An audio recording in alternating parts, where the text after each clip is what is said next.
Hello, everyone. Hi, Chaplain Alexander. How are you today? Hi, Gabe. Hi, everybody. Doing well. How are you? Good, good. I'm doing great. It's a pleasure to be back here with the Military One Source community. My name is Gabe Paoletti, and I work for the Henry Jackson Foundation for the Advancement of Military Medicine in support of the Consortium for Health and Military Performance, or CHAMP as we are known. And CHAMP is a center of excellence at the Uniformed Services University. I am the mental fitness scientist at CHAMP, and I'm here with my colleague, Chaplain David Alexander, to talk with you about values-based living. What we'll talk about today are our own opinions and do not necessarily reflect the official positions or policies of the Uniformed Services University, the Department of Defense, or the Henry Jackson Foundation. And I'm David Alexander. I'm a commander in the Navy Chaplain Corps and an assistant professor of military and emergency medicine at the Uniformed Services University of the Health Sciences. I'm a part of CHAMP's spirituality and performance research team, so I'm working to explore new ways to understand and measure how spirituality impacts total well-being for military service members and their families. Thank you, Chaplain Alexander. So we're here to discuss values-based living. For folks who might not be familiar with that term, how would you define that for them? Yeah, so values-based living is it's a pattern of regularly reflecting on our sense of ultimate purpose, our highest held values and ideals. It takes some bravery because it includes comparing our recent thoughts and words and decisions and plans and behaviors in life to our highest values. But there's been a strong evidence base emerging for the importance of values-based living over the past 25 years. And really, that's been in conjunction with social research related to acceptance and commitment therapy. So some of the studies have shown that people who regularly revisit and realign with their highest values, they tend to maintain the positive changes they might make in their lives for longer. And that includes changes related to reduce substance use, entering healthy or relationships, strengthening work and study habits, and so on. Wow, that's a lot of benefits. So it's clear there are a lot of important outcomes for military service members and their families. How has this work been developed throughout the military?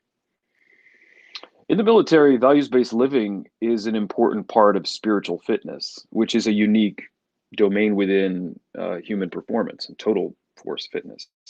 So, spirituality research conducted with our team at CHAMP has identified three pillars of spiritual performance. One of them is we call the pursuit of meaning, purpose, and values. We think it's an essential spiritual trait for warfighters, whether they're theists or not theists, agnostics, whatever they might be. The pursuit of ultimate values, the pursuit of our highest ideals, is self-transcendent, especially in the sense that usually, for most of us, we're reaching towards values and ideals that we haven't quite lived up to yet. So there's this sense of moving beyond ourselves, reaching for something, what we could be. So in that sense, we're talking about transcendence, and so we can place this pursuit into the domain of spirituality. We think that values-based living is part of the warrior spirit. It's a foundation for the warrior spirit, and also the spirit of the warrior family. Wow, I love how you point out and like create that vision of that pursuit of ultimate ideals or values, and like recognizing that we're not there yet. It's like a constant journey trying to get there. It creates the vision of me of like a North Star, that quest for who we most want to be. Yeah, I like that.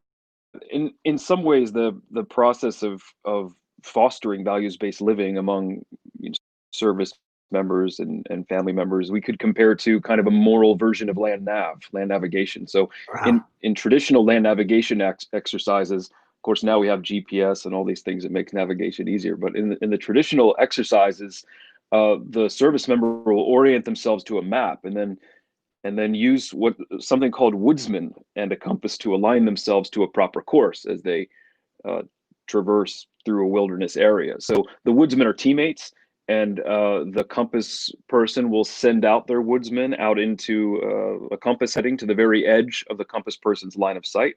And then once the woodsman is set into place, the compass person and the rest of the team can walk until they rendezvous with the woodsman. And in this way, they can be sure that they've stayed on the correct point in this manner, and they just keep sending the woodsman out again and again to the furthest line of sight, continually aligning them with the compass and sending them out. So in life, if you want to go with this metaphor, we could think of the map as our worldview, which includes our ultimate sense of purpose and meaning in life. That might include hopes and dreams for ourselves and our families, especially in terms of how we most want to flourish. Most people at one time or another have asked themselves the classic question of what they would like to be said at their funeral one day long in the future, we hope. Who do we hope we will be at the end of our lives? Our ultimate destinations, we could call those. And that's, let's say, drawn on the map, if we want to keep with the metaphor. And then the compass would be our conscience and our ability to reflect on our lives. And that can keep us on the right heading to become the people we ultimately want to be. And maybe the woodsmen are our short-term goals and friends who can guide us along the way, kind of give us conscience checks and give us their input and feedback on the decisions we're making. If the map tells us where we ultimately want to go, and our conscience and reflection patterns keep us aligned with our final destinations as we make our decisions, and our short-term goals and good friends and partners are guiding us along the way, we've got a much higher potential to actually become who we want to be. Wow, that's so important. I mean, it's literally the most important thing we can strive to do. And I just find it difficult, at least personally, especially when life gets busy and we get overwhelmed and we're stressed. And I think it becomes really easy to get stuck on autopilot, where we're just kind of shuffling from different daily tasks without as much thought or reflection on if we're living out our values, not taking that time to reflect and check in with our woodsmen and check in to see how our goals and the different tasks that we're doing to that. And instead, we're just trying to get through the day or get through the next task or next thing that we need to do. So do you have any tips for those watching that can help us put into practice a value-based life? I do. I relate to you, first of all. So these are tips from myself, as much as they're tips for any of us. A few questions which people are commonly asking who are on this, who are engaging this pursuit of living out their values. Coming back to the question as often as possible, with trusted others, if possible. What's the foundation of our lives? What are the people and the values and beliefs and roles that we have built our life on or would like to build our life on? That's a good thing to revisit. What is our purpose? What do we want said about us when our life is done? What are our most important short-term and long-term goals right now? Are they actually guiding us in the direction that will bring us closer to our ultimate destination as we envision it, as we want it to be? What kind of relationships and social support could we most use in staying aligned with our ultimate destination? And are the relationships that we have now the ones that are really aiding us in the right direction? What would it begin? What would it take, rather, to begin building up our team of woodsmen or supportive relationships to help us move in the way that we want to go? Those are some questions. Those are really powerful questions, and just reminding ourselves to reflect on them, I think, could be really powerful. One strategy I try to use is like to check in on my values each morning and think about how can I live them out in my tasks throughout the day, or like setting an alarm midday as like a midday check before the day gets ahead, like away from you, of just being able to kind of either then or before you're going to bed, do a mini values-based AAR to evaluate how I did that day and what I could do better. One resource that I found useful in this is HPRC's Spiritual Fitness Checklist, which I saved on the background of my phone as a useful guide that just kind of has like a few questions to reflect on. And I would recommend making your own in terms of the values and the answers to the questions that Chaplain Alexander put out. But any other additional strategies or routines to help keep values-based living at the forefront of your day-to-day actions? I like your suggestions, and I might actually follow them myself. One last thing I might say is that, again, in those traditional kind of military land navigation courses, there was someone usually appointed as the assistant compass person.